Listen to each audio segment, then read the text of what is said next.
All right. Oh, we used to get up to all kinds of mischief. Yeah. Me and my little mirror twin. You and your mirror twin. Mm-hmm. Through a mirror. Oh, Yeah. See the evil Martin, did he always have like a goatee?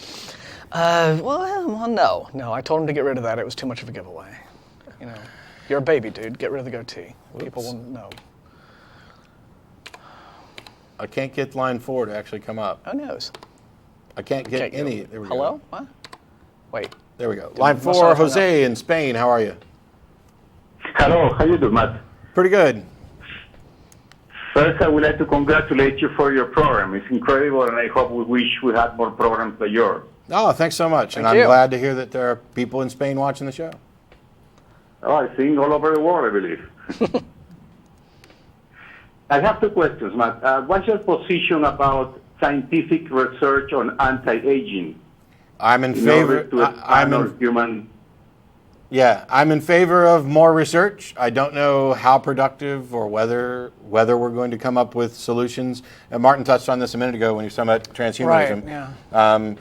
Right now, we don't have any, really strong, solid solutions. We have ideas, and by all means, keep researching it. Who wouldn't want to live as long as they reasonably could, barring health issues and such? I think probably the more realistic goal for that sort of research is not, we're never going to get to be little immortals, I don't think. Well, okay, never say never, but still, I think the likelihood of that is slim. What I think is probably more realistic goal to pursue in anti-aging research is simply to minimize the problems having to do with senescence, which is, all of the breakdown of the body in the aging process. So, if we could have a future in which, 85-year-olds were, physically, the way 40-year-olds are today, then that would be, a real goal. It's not that you're never going to die, but it's simply that you're going to age in a much healthier way, and your quality of life as you get older will be higher than... it's already kind of the case now, right? Yeah, we have extended life, we've greatly extended human life expectancy, and we've greatly extended the possibility of our healthy, what I meant to say, human life expectancy well into, the 70s, 80s, and beyond, just through basic medicine. So any further we can take that research into just improving the quality of life is a good thing.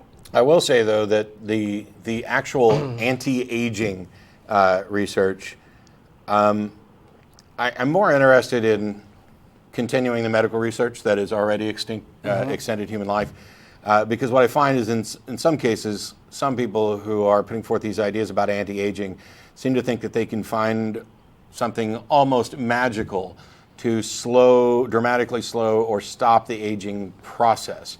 And I don't know that the process of aging is anything that could remotely be stopped, through or dramatically slowed through a process like that. It reads a lot like science fiction, like a misunderstanding of, it's like trying to search for the solution to entropy. And you're trying to claim that you're going to overthrow the universe.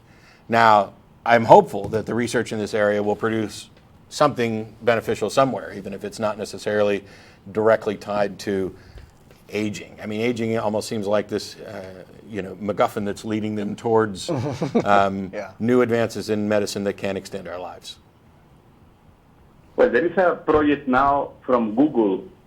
There is a project from Google called Calico that they're investing a lot of money on anti-aging research, and that would be interesting to see what they get done there. Yeah, I'm not familiar with the project, so. Yeah, I'm not. No. Just check it up, and that's interesting. A second question, Matt, what's your position on teaching critical thinking at elementary schools? Is that done in the U.S., or that's something you may be working on trying to make that happen in the U.S., teaching critical thinking? Technically speaking, I don't think it's actually being done in public schools. I do hear a lot of talk about critical thinking from people who demonstrate that they don't understand what critical thinking is. They've almost co-opted critical thinking and twisted it and perverted it to be, we're going to inject our alternate quote theory as a way of critically examining the scientific status quo. But as far as actual critical thinking, the the application of skepticism to evaluate ideas and make sure that we believe as many true things and as few false things as possible for the best reasons. I don't know that that's being taught in public schools, but it most absolutely should be. I mean, we should. I've always said that we should be spending more time teaching people how to think than what to think, and I think we failed there. Yeah, I'm pretty sure we're not doing a very good job of teaching that right now.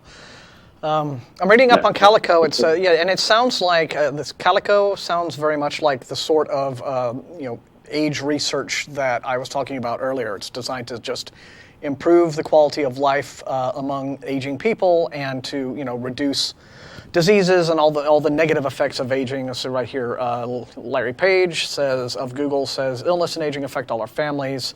With some longer-term moonshot thinking around healthcare and biotechnology, I believe it can improve millions of lives. So yeah, that sounds like what I was saying would be the right approach to anti-aging research. Just improving the quality of life so that there are just less damaging and negative effects that people suffer simply by virtue of the natural aging process. So, I'll keep up with it. Sounds interesting. Yeah, it's interesting. I'll be following up on that also. Yeah. All right. Thanks a lot for the call, Jose. Thank you. Okay. Sure. Bye-bye. Thank you. Bye-bye.